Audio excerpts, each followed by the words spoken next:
Hey, everybody, welcome back to another Tuesday Tips brought to you by Hunt Lift Eat Podcast. I'm Carter, and I'm here with my phenomenal co host this week, Evan Eisner. What's up, dude? What's up, man? It's good to be here. It feels weird, just me and you. Normally, we either have Perry or Luke or one of the other degenerates on here tagging along. It's nice to have some time to ourselves, you know? I know it is. We don't get these romantic nights very often. That's right, dude. This is also probably the first episode I've ever done without a hat on. I feel like a total bum right now. Dude, I don't know what it is. Like I was literally just meal prepping, and then when I realized we're doing a podcast, I went and grabbed my hat off the couch. It's like I don't I know do how the to same thing. like wearing headphones without a hat on feels insanely bizarre to me. It's like a uniform, man. It is. All right, cool. Let's jump into it. Yeah, sounds good, man. Two weeks ago, our podcast came out, our episode came out about land management and what you and Perry have been doing at y'all's farm.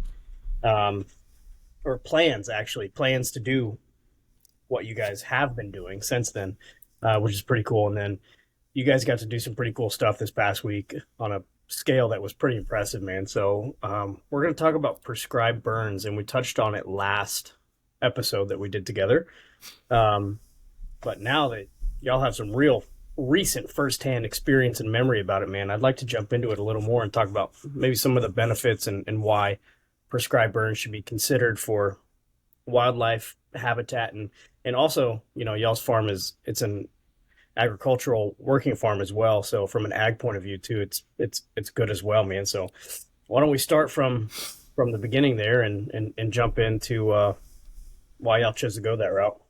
Yeah, for sure. So this might be a little unconventional tips episode just because it's not going to be like going around the horn with, a bunch of people with one, 30-second tip, um, kind of diving into the specifics of prescribed fire. So as you mentioned, well, I think it was Perry's tip a few weeks ago. He brought up prescribed fire. Unfortunately, Perry wasn't able to join me this past weekend when I ended up doing it. We've been trying to do it for about a month now, and the weather just hasn't cooperated. Obviously, when doing any sort of controlled burn, you have to have the weather in your favor. Not to mention, you have to check your local regulations. There might be burn bans, there might be burn restrictions. Like for us, up in the mountains of Virginia, there's a burn ban before 4 p.m. So the only time you can burn is 4 p.m. to midnight. You have to stay with it the entire time, and it has to be out by midnight. So another little preface tip here for listeners that are considering this: just make sure you check your local laws and regulations. And I always do a courtesy call to the local sheriff's department and fire department. And I actually drove right by the fire department, and they were all out there washing their trucks that day. And I just stopped and said hello and told them what I was going to be doing. They said, yeah, no issues. And the reason you want to do that is obviously your neighbors, they see a bunch of smoke, and um, more than likely they're going to call it in. We've had it happen to us before when we've done it, and if the fire department's already tracking it, then they know it might not, be emergency. They'll if they get called, they're still going to show up, but they'll see it to you and just be like, okay, have a great one. You need anything?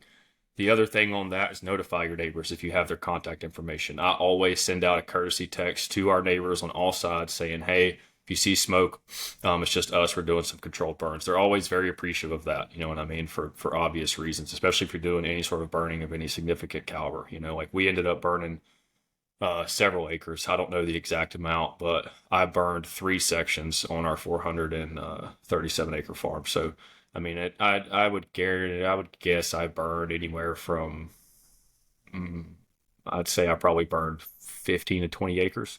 So it's not huge, but it was a decent amount. It was by myself for the first section, and then one of my good time, or one of my really good old time friends, childhood friends, came and joined me for the other two. And that actually is a good segue into. Did I lose you there, Carter? Are you still there? Nope, I'm good. Okay. All right. I lost your video. Just want to make sure. Um, so that actually is a good segue into one of the benefits of prescribed fire. And the reason one of my buddies, not only is he wanted to come help me just to help out a friend, because Perry and one of the other guys that we initially thought might be able to help us wasn't able to make it, is he is also a farmer of a pretty large scale, and he's been wanting to dive into prescribed fires for the added benefits to his cattle, hog, and chicken farm operation. They have a lot of pasture land that could use some um, controlled fire to help mitigate some of that non-usable forage for cattle and such. So there's a lot of other benefits that you might not be the first thing in your mind. And one of the things I told him is there's been a big problem with some of those Lone Star ticks in our part of the world lately. And I forget what the disease is. He's told me, and my stepfather, who is a cattle farmer, has mentioned it as well. I don't want to try and put out misinformation here, so I'll just leave the disease out. But essentially, there's a disease that tick carries, and it is absolutely decimating cattle herds in places. He said he's lost 10 cows in 3 years, which might not sound like a lot, but that's a lot when you're making your living off of these animals at anywhere from 2 to 3 grand a pop. That's a substantial amount of loss from a damn tick. So these controlled fires can help with that. Obviously ticks live in things that are going to burn. They're just going to be burning, and so you're not going to eliminate them, but you can mitigate them. The big focus for us is kind of a multifaceted idea. So not only obviously do we try and be good caretakers of our farm, but also we want to reap the benefits, and we've discussed on other podcasts ways to improve the wildlife for a lot of different reasons, from an environmental reason and from a hunter's perspective. There's both ends of that spectrum, and they're mutually beneficial there. And we try and take advantage of those the best we can. And it's challenging for you listeners that might have some places that aren't close by. We can relate to that. So Perry and I, we typically after deer season go through and kind of prioritize the laundry list of chores we want to get done prior to turkey season and prior to deer season. And that helps us keep on track. Might be a good tip for some of you other guys. It's not really focused on controlled burns there, but that's kind of where we started, because you only have a small window to do controlled burns, right? Like you're not going to be doing very efficient controlled burns in the middle of the rainy season in spring when everything's crazy green and wet. You're going to be spending thousands of dollars on diesel fuel to try to get something very small to burn. It's not lucrative, right? So there's a time window you have too, and typically that time window is before turkey season. Like if you're done burning before turkey season and after deer season, you're probably pretty good. And one of the reasons I like to do it before turkey season too is you're not like, you can burn during the winter as long as you don't have burn bans in your state, in your area. And it's fine because everything's going to be dead. But then you have a burnt patch that is going to be there for a while. So if you do have livestock on it, you might actually eliminate some of that browse. You might not want to do that, and it's not going to rejuvenate as quickly as if you would do it, a few weeks before the spring. Not to mention, if you use your land, you're walking through burn up area. You know what I mean? You get that black soot all over you. It's not a big deal, but I like to time it right before spring, and I know Perry does too, just because you burn it, and then, dude, it's amazing. Like it looks like a lush green oasis after, once that spring green up happens in those burn areas. So that's also a good segue into one of the other benefits. And so for turkeys like a diverse habitat, but turkeys can thrive in a lot of different habitats. Like just kind of like whitetail, you have turkeys anywhere from Nebraska to Florida to the mountains of where we're at, Appalachian Mountains, Carter, all the way out to the Rockies. Different species, but it's the same. It's essentially the same animal. But what common theme there is you're not going to find birds in places that like deer can move in really thick like cutover. Turkeys are not going to do that because their eyesight is their number one.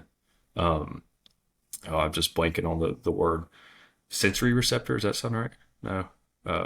Their eyesight's their number one defense mechanism, I guess, is and if they're in thick stuff, they can hear pretty well, but they can't see. So they're not going to be hanging out. They might move through thick stuff, but they love open hardwoods. A cutover is good for turkeys if you're doing controlled burns, if you're keeping a lot of that stuff that they can't, because then they feel protected because they have cover. But you can also see, if you've ever been in a 2, 3 even 5 year cutover that's had some burns in it.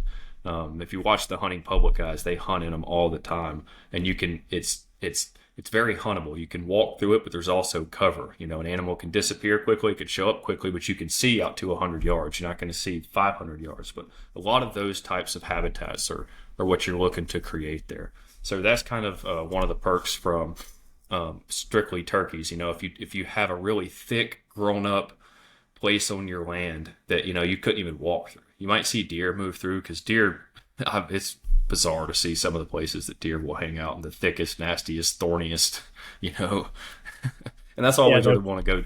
That's always where they want to go die too. When you shoot one, yep. you have to drag it out of there. But turkey, you're not gonna find turkeys just hanging out in those areas. They don't bed in those areas just because it's a different species there. So plus in those open hardwoods, when you burn, you're basically igniting Mother Nature to rejuvenate. There's a lot of species that actually and Perry can. I wish Perry was here because he can elaborate on this specific topic with a lot more like scientific information. There's a lot of species that almost need fire to germinate. Maybe not need it, but it speeds up that cycle, or it improves that cycle, or it increases a percentage of germination. A lot of hardwoods thrive when you do a consistent prescribed fire on like a 3 year rotation. And Yeah. that's what we're trying to do. You know, we've been very intentional with picking the sections of our farm, and that's something I would really like to spend the. I know this is a shorter episode, but the last kind of part of this talking about is be very deliberate in your planning for this. I was telling my buddy Aaron, who came and helped me because he wanted to learn. I said where people mess up, or where people go wrong with prescribed fire, is they don't have a plan. They go out there and like, hey, I want to burn this section. I'm going to light it on fire and then I'm going to go put it out. That's not how you need to do this. Or it can get really hairy really quick if you don't have a plan. So Perry kind of touched on it before. Is the first thing you need to do is locate the area you want to burn, figure out why, figure out if it's going to burn. Is it suitable to burn? Is there fuel there? If it's a hayfield that was mowed, a late season mowing right before deer season, and it's only 3 inches tall and it's been grazed by cattle all winter, you're probably not going to get it to burn. If it's open hardwoods that has some decent understory and a bunch of leaves, it's probably going to be an optimal place to burn. So the second thing you need to do is identify your boundaries of the section you want to burn. That's imperative for a few reasons. One, if it's on a property line, you need to make sure you establish some really good fire control measures on those property lines. Two, even if it's not a property line, you want to make sure you establish some really good fire control measures on that boundary, right? And the other thing is, like I said, if you have 35 acres, you don't want to burn all 35 acres at once. You want to section it up and create diversity. And I mentioned earlier, a 3 year rotation is pretty good. It's pretty solid. So the areas you do want to burn, come up with a rotation. If you have 3 areas, let's just say on a 300 acre farm, and each one of them is 100 acres, don't burn all 300 acres at once. A good rule is 10%. You probably don't even want to burn 100 acres at once. But section up, quarter up some of those sections and spread them out through your property. And that's where you're going to get your biggest benefit. And then the next year, rotate that section, if that makes sense. So go to the neighboring one, and then the neighboring one, and then the neighboring, and then in 3 years you come back to it. 3 to 5 years, that's depending on what climate you're in, what part of the world you're in. That's gonna determine that as well. If you're in Colorado, you're probably not going to be doing a 3 year rotation. You might be doing a 5 year, 10-year rotation. But here in the Appalachian Mountains, we can get away with the 3 year rotation. The other one is going into those fire protective measures. Really make sure you have fire control established. I cannot stress that enough. I don't want to throw Perry under the bus, and he's mentioned it too, but he had a controlled burn almost get away from him because he was kind of in a hurry and didn't put in his fire break because he thought he was going to be able to snuff it out. And what ended up happening is an old dead pine tree caught fire, and the root system caught fire underground and kept popping up in different Mhm. places and spreading fire from underground, which is insane. Yeah. It's crazy, but it can happen quick. The next thing I want to touch on before we jump off here, Carter, is check the weather, check the weather, check the weather, check the weather. Do not try and force it to happen. You're going to waste a lot of time. You're going to waste a lot of fuel, or it's going to be a safety hazard. For example, if it has been extremely dry for 2 weeks and there's high winds, do not do a burn. Even if that's the only time you have to do it, it can wait until next year. It is better than creating a wildfire. Um, do not rush these sort of things. Do not do it unprepared. Do not do it with one person if it's the first time you've ever done it. You know what I mean? Like, do your research, be thorough, have a team out there, recruit some buddies, recruit some people that want to learn it too or like doing it. It's a lot of fun to do it. It's kind of like gun safety. You can't just pick up a firearm and start going to the range and blasting them full auto. You know what I mean? You need to have some training. You need to have some education, be responsible, teach yourself if you don't know it. I'm sure there's courses online. There's courses online for everything. Um, but there's a lot of common sense factors. And so like when we go out there and prep these controlled burns, we're bringing shovels. We have fire rakes. We have fire swatters. Fire swatter, imagine a mud flap on a stick. You literally, it just snuffs out the fire. You just hold that over the sections, drag it along, kind of swat it. There's YouTube tutorials on how to use all these tools that Forest Service people use all the time. And the other one is, have a good crew. Brief your crew on what each person's role is going to be, and have a thought out process or a plan there, and then you'll be a lot more successful in that. And then the last thing I want to touch on here is the best method I've learned to do this is go slow and don't bite off more than you can chew. I mentioned that I did one of the 3 sections by myself before my buddy got there.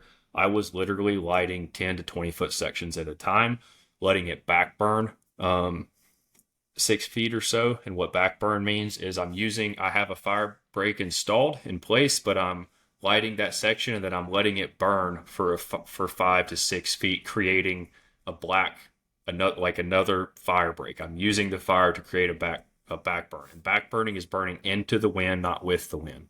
So obviously, if the fire is burning with the wind, it's going to be going a lot faster. You can also back burn downhill because fire wants to go uphill. So if it's a clear day or a still day, which is depending on the circumstance, depending on the weather, sometimes you can use wind to your favor to get a hotter fire, more efficient fire.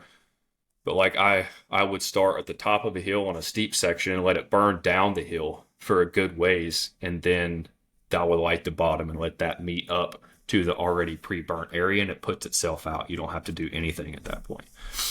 So then what I would do is I would start with the corners. So if you do have a square-ish, obviously everything's not going to be a perfect square. Start with one corner and make an L or a right angle around that square. 20 feet one way, 20 feet the other direction, at a 90-degree angle. Let that start to burn in. Then what I would do is in small increments, depending on how long, connect that corner to another corner that is going to be your back burn. So if it's at the top of the hill, you want to do your top 2 corners and start letting those burn in. Then once those burn in, about on one steep track, I let it burn in a good 25, 30 feet, man, before I went and lit the other corners. And it took a while. But again, this isn't the kind of thing you can rush. I let it burn in, and then I connected that dots down the box to the bottom corners. Let those bottom corners come in a little bit, and they went fast, real fast, because it's at the bottom of a hill. And then I connected that bottom line, so the bottom of that square, the downhill side.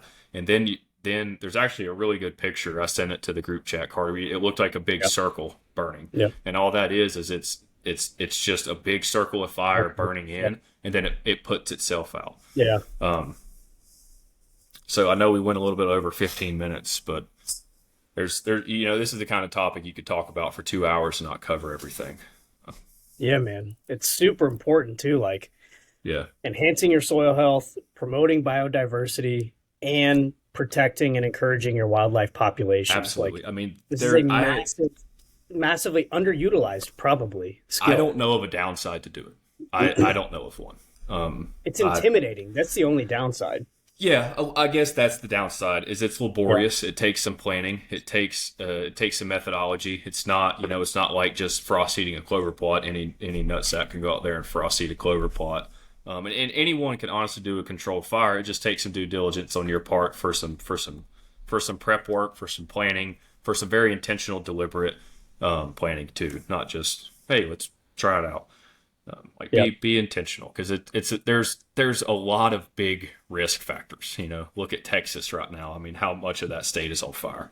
Um, And so I not mean, forcing it like you're talking about. Just yeah, because you got the Saturday afternoon off, that doesn't mean it's time to burn, at all. yeah. And last year, Perry and I didn't burn because the opportunities we had, it wasn't good weather. It wasn't the Mm. conditions weren't right. We weren't going to force it, man.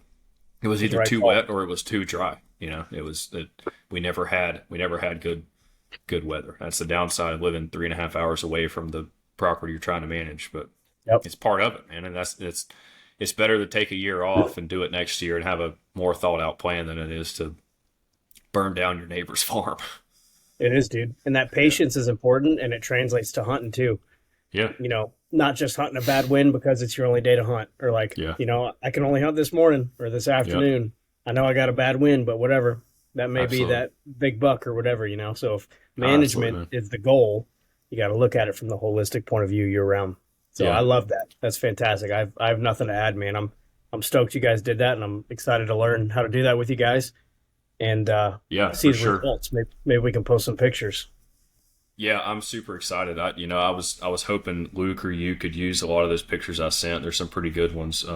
So if anyone's curious in it, they can look at it. And also as a teaser, I know we're planning another full podcast on some land management stuff, and we'll probably dive more into the weeds on some of the controlled burn benefits. So if you listeners are interested in this, just stay tuned on the Hunt Lift Eat podcast here. And this isn't going to be the last conversation we have about prescribed fire, because like I say, we could talk about it for hours and not touch all the things that I really want to get into. But yeah, that kind of concludes my tips. It wasn't necessarily like one tip, but hopefully there was some valuable information in there for someone who's considering this as part of their land management program.